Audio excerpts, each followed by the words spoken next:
हमारे बीच में सरकार के वरिष्ठ मंत्री आदरणीय करोड़ीलाल जी वेड़ा साहब, हमारे गृह मंत्री आदरणीय जवाहर जी वेड़न साहब, अभय कुमार जी, हमारे सभी चीफ इंजीनियर साहब और विशेष तौर से इस प्रेस वार्ता में पधारे हुए सभी हमारे पत्रकार मित्रों, जैसा कि इस अति महत्वपूर्ण परियोजना के बारे में हमारे वरिष्ठ मंत्री आदरणीय करोड़ीलाल जी वेड़ा जी द्वारा आपको सारी विस्तृत जानकारी दी गई। मैं आप सभी के माध्यम से बताना चाहता हूं कि यह बहुत ही अति महत्वपूर्ण की परियोजना है और पूर्व की सरकारें भी इसके बारे में बात करती आई है। और कालीसिंध पार्वती का जो पानी है वो व्यर्थ में बह के समुद्र में चला जाता है। कालीसिंध, पार्वती और चंबल इन तीनों के पानी को लिफ्ट करके राजस्थान के 17 जिलों में लाएंगे, जैसा कि आप सभी को विदित है। अगर हाल ही के अंदर जो वर्षा हुई उसके पानी की अगर हम गणना करें तो जो 3500 एमसीएम पानी हमें इस परियोजना में मिलना है उससे 10 गुना पानी व्यर्थ में बह के समुद्र में चला गया। अगर हम बिशनपुर की बात करें, क्योंकि डुगरी बांध के अंदर बिशनपुर का आउटफ्लो का पानी के वहां समाया जाना है, तो लगभग 100 दिनों से अधिक समय तक बिशनपुर के गेट खुले थे। बिशनपुर 3 बार भर जाए उतना पानी व्यर्थ के अंदर बह के समुद्र में चला गया। तो हमारी घनघरा जी की जो सरकार है उसका यही उद्देश्य है कि इस अति महत्वपूर्ण परियोजना के माध्यम से राजस्थान के किसानों को पानी मिले, सिंचाई का, लोगों को पीने का पानी मिले। इसी के तहत 9,600 करोड़ के अधिक राशि के टेंडर हमने जारी किए। उसका काम भी मौके पर स्टार्ट हो गया, बड़ी तेज गति से काम चल रहा है। लैंड एक्विजिशन का काम भी बहुत बड़ी प्रतिशत के अंदर हमारा हो गया। इसके बाद हमारा जो सेकंड फेज था लगभग 14,000 करोड़ के टेंडर हमने उसके भी जारी कर दिए, उसके भी जल्दी हम प्रोपोजल जारी करेंगे। इस तरह से इतनी बड़ी वृहद योजना के अंदर हमारा प्रदेश बहुत तेजी से आगे बढ़ रहा है। और मैं धन्यवाद देना चाहता हूँ हमारे देश के यशस्वी प्रधानमंत्री नरेंद्र भाई मोदी जी का, हमारे विशेष तौर से राजस्थान के सूबे के मुख्यमंत्री आदरणीय भजन लाल जी का, जिन्होंने राजस्थान और मध्य प्रदेश के बीच वर्षों से अटके इस सहमति के मसले को सुलझाया। और मैं आपसे माध्यम से सभी से अपील करता हूँ कि इस महत्वाकांक्षी जो परियोजना है सब इसके अंदर सहयोग करें। और कुछ विपक्ष के लोगों के द्वारा जो भ्रमजाल फैला के लोगों को भ्रमित करके और इस योजना को अटकाने का, लटकाने का, भटकाने का काम कर रहे हैं, तो भगवान उनको सद्बुद्धि दे, क्योंकि किसानों के हितों के लिए ये योजना बनी है, किसानों के लिए है। और मैं आपके माध्यम से डुगरी बांध के क्षेत्र में आने वाले सभी लोगों को विश्वास दिलाते हैं कि ये परियोजना जो भी जिसकी भूमि अधिकृत होगी उन सब किसानों की जन सुनवाई करेंगे उनकी मदद के लिए, उनकी सुविधा के लिए और उसी पंचायत केंद्रों को बसाने के लिए सरकार हमारी प्रतिबद्ध है। पहले भी हमने सिंचाई विभाग के माध्यम से बड़ी वृहद योजनाओं को हमने कंप्लीट किया है। जैसे बिशनपुर के अंदर भी कई सैकड़ों गांव स्थापित हुए थे, आज उनके अंदर भी उनको आसपास बसाया गया, तो पीने का पानी मिल रहा है, सिंचाई का पानी मिल रहा है, अच्छी व्यवस्थित वहाँ पर कॉलोनियाँ हुई, रोड बनी, स्कूलें बनी। तो इसलिए सरकार हमारे किसानों के साथ है, गाँव वालों के साथ है। और जो भी उचित मदद होगी सरकार से वो सरकार हमारी हर संभव मदद करेगी। हाँ, मैं कहना भूल गया, गांव के पास ही इनको सारी फैसिलिटीज, सारा इंफ्रास्ट्रक्चर विकसित करके सरकार बसाने का काम करे। उस इलाके में 76 गांव को जाने की बात वहाँ चल रही है, गलत है। पंचायत हाँ, हो रही है, बड़ा मुद्दा बन गया। हो रही लोकतंत्र में सबको अधिकार है, वो आंदोलन कर रहे हैं, टिकैत साहब भी आए, दूसरे नेता भी जा रहे हैं, पर ये गुमराह करने वाला मामला है। बाहर के नेता जाए, प्रतिपक्ष के नेता जाए, कोई दिक्कत नहीं है, लेकिन राजस्थान के उन किसानों का बुरा नहीं करें, उनको गुमराह नहीं करें जिनके चेहरे पे खुशहाली आने वाली है, जिस पे भारत सरकार माननीय प्रधानमंत्री मोदी जी के मेहरबानी से 85,000 करोड़ रुपए राजस्थान में खर्च होंगे। कृषि का उत्पादन कितना बढ़ेगा, एम्प्लॉयमेंट जनरेशन कितना होगा, वहाँ कितनी खुशहाली लौटेगी, तो ये उनको समझना चाहिए। गांव वालों को मैं निवेदन करना चाहूँगा इस पत्रकार वार्ता के जरिए, वो गांव भी हम बता देंगे जिनको कितना पानी मिलेगा। सबसे ज़्यादा पानी सवाई माधोपुर, करौली को मिलेगा, और जिलों को भी पानी ड्रिंकिंग वाटर के अलावा सिंचाई के लिए जाएगा। इसलिए इतना बड़ा फायदा राजस्थान के 17 जिलों को होने वाला है। पर यह बात सही है, इसको स्वीकारने में हमें कोई दिक्कत नहीं है कि इसमें 9 गांव ऐसे हैं जिनकी 70 से 100% आबादी को विस्थापित किया जाए। किसी भाई को गुमराह होने की आवश्यकता नहीं है। 9 गांव, मैं बार बार कह रहा हूं, 9 गांव की 70 से 100% आबादी विस्थापित की जाएगी। उनके विस्थापन के लिए सारा सड़क, स्कूल, मकान, सब कुछ सुविधा बना के सरकार देगी। और मैं अपील करूंगा कि किसी को गुमराह होने की आवश्यकता नहीं है। पंचायतों के चुनाव आ रहे हैं, राजनीतिक फायदे के लिए किसानों को बहकाया जा रहा है, परेशान किया जा रहा है। वो भी उन किसानों को जो 30-40 साल से ERCP की मांग कर रहे हैं, चंबल का पानी उनके खेतों में जाए, उसकी मांग कर रहे हैं। उनके खेतों में जब चंबल का पानी सिंचाई के लिए जाने के लिए समय आया है तो कुछ लोग उनको गुमराह कर रहे हैं। मैं उनसे अपील करूंगा, किसी प्रकार से गुमराह नहीं हो, हिंसा पे उतारू नहीं हो। आप उस इलाके के लोग कहीं भी बुलाओगे तो बड़े से बड़े सिंचाई विभाग के अधिकारियों को, हम तो इतने संवेदनशील हैं कि जहाँ भी कोई घटना हुई, एक जगह घटना हुई, मैं बेडम साहब कन्हैयालाल जी वहाँ पर पहुँचे। जहाँ भी किसान अपने आप को तकलीफ में महसूस करेगा, हम खुद ही उनके साथ कंधे से कंधे मिला के तैयार हैं राजस्थान के किसान के लिए। लेकिन किसानों से हमारी अपील है, ये गुमराह करने वाले आपको गुमराह करके चले जाएंगे।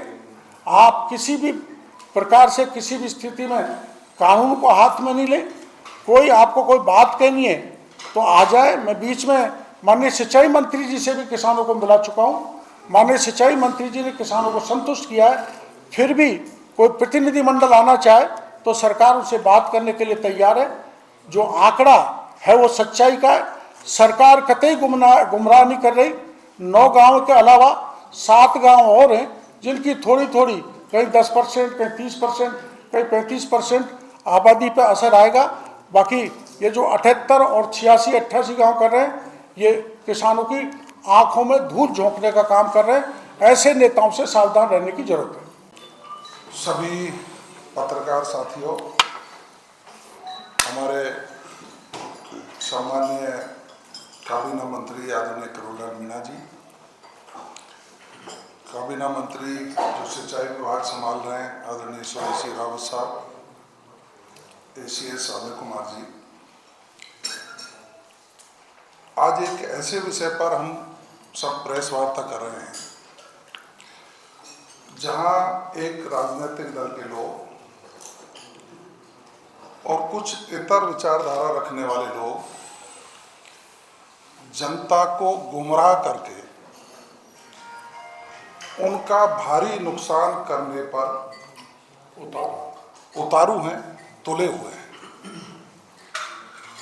एक विषय उनके द्वारा उठाया जा रहा है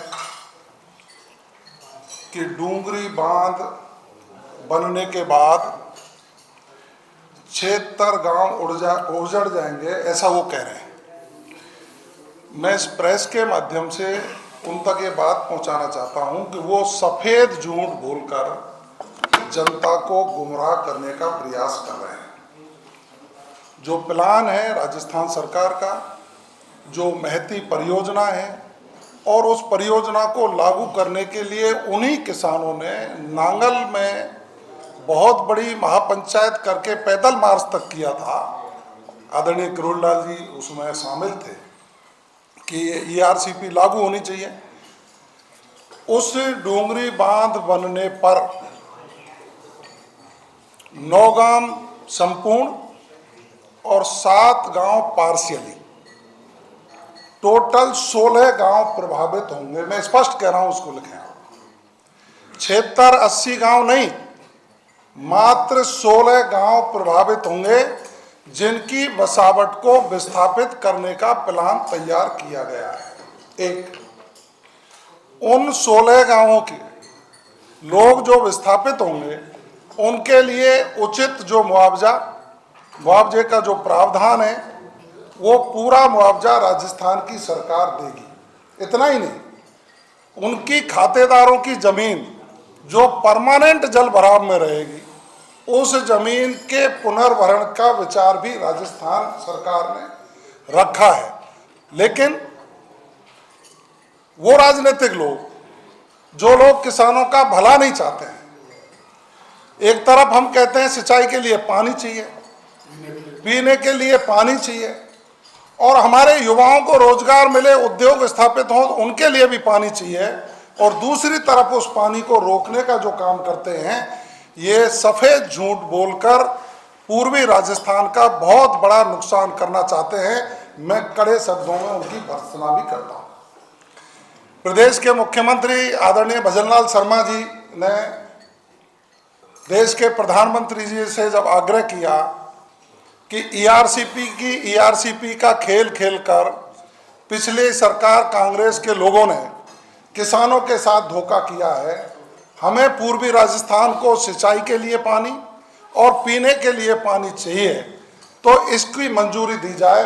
मैं धन्यवाद ज्ञापित करूंगा माननीय मुख्यमंत्री जी का, माननीय प्रधानमंत्री जी का और मध्य प्रदेश के मुख्यमंत्री जी का, कि उन्होंने बहुत लंबे समय से चली आ रही मांग को स्वीकार किया, बजटीय प्रावधान किए, प्रथम फेज के टेंडर हो गए, काम पूरा हो गया, सेकंड फेज की भी टेंडर प्रक्रिया शायद पूरी हो गई है, और आगे भी इसको इसी कार्यकाल में पूरा करने का संकल्प लेकर के हमारा प्रशासन इस पर काम कर रहा है। लेकिन राजनीतिक कुचक्र में फंसकर पूर्वी राजस्थान के विकास को अवरुद्ध नहीं किया जाए, इसलिए हमने आज किरोड़ीलाल जी और सुरेश जी की अगुवाई में विस्तृत रूप से सबको इस बात को बताने का यह प्रयास किया है कि क्योंकि प्रेस लोकतंत्र का चौथा स्तंभ है और वो जनता को सही बात पहुंचाने का काम करे। वैसे आदरणीय किरोड़ीलाल जी ने, सुरेश जी ने पहले किसानों से वार्ता की है, जिला कलेक्टर के माध्यम से जो एंगल पर बात करनी थी वहां भी बात की है, लेकिन कुछ लोगों को राजनीतिक फोबिया हो गया है, उनको जनता ने नकार दिया था, तो वो गुमराह करके अपनी राजनीतिक रोटियां इस डोंगरी बांध को लेकर के सेक रहे हैं। अब आप बताइए, यूपी के नकारा हुआ भी जिस गांव में ये महापंचायत बुलाई गई है, वो गांव ना प्रभावित है, ना उसकी जमीन प्रभावित है, फिर उस गांव को क्यों समेटा जा रहा है? ना उसकी आबादी प्रभावित है। मोरेल नदी का जो बहाव क्षेत्र है, टिकैत साहब भी प्रभावित, हाँ वो भी प्रभावित नहीं है, लेकिन पता नहीं वो क्यों।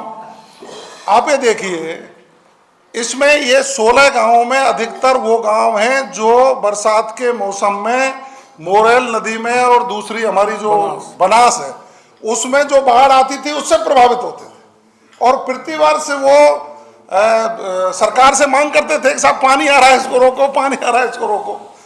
अब राजस्थान की सरकार उनको व्यवस्थित तरीके से आधुनिक स्कूल बनाकर, आधुनिक घरों की व्यवस्था करके, उनकी आजीविका की चिंता करके, उनको सुरक्षित जगह पर बसाकर पूर्वी राजस्थान की प्यास बुझाने के लिए उस बांध का निर्माण करना चाहती है, जिसमें वो दूसरे लोग राजनीति करके अवरोध बनना चाहते हैं। हम तीनों मंत्री आमंत्रित करते हैं किसान प्रतिनिधि मंडल को कि वो किसानों का प्रतिनिधि मंडल आए, हमारे इंजीनियरों के साथ बैठे, पूरी बात समझे, विशेषकर युवा साथियों से, कि युवा साथियों के जीवन को अंधकार में करने के लिए ये लोग साजिश रच रहे हैं, इनसे सावधान रहने की आवश्यकता है। आप आइए, हमारे चीफ इंजीनियर, प्रोजेक्ट के ऑफिसर, उनसे समझिए, नक्शा देखिए, गांवों की सूची देखिए, उसके बाद यदि आपको फिर भी कहीं कोई कमी रहती है तो हम तीनों मंत्रियों के साथ बैठिए। किसानों की हितैषी माननीय भजनलाल जी की सरकार है, किसानों के हित में जो अच्छा होगा वो राजस्थान की सरकार करेगी। निश्चित रूप से ये हमारा वचन पहले से भी है और आज भी कह रहे हैं। मेरी अपील है सभी किसान भाइयों से कि गुमराह करने वाले लोग बहरूपिया के रूप में जो आपके बीच में आ रहे हैं, इनसे सावधान रहकर अपने आने वाली पीढ़ियों के भविष्य को संरक्षित सुरक्षित करें। धन्यवाद।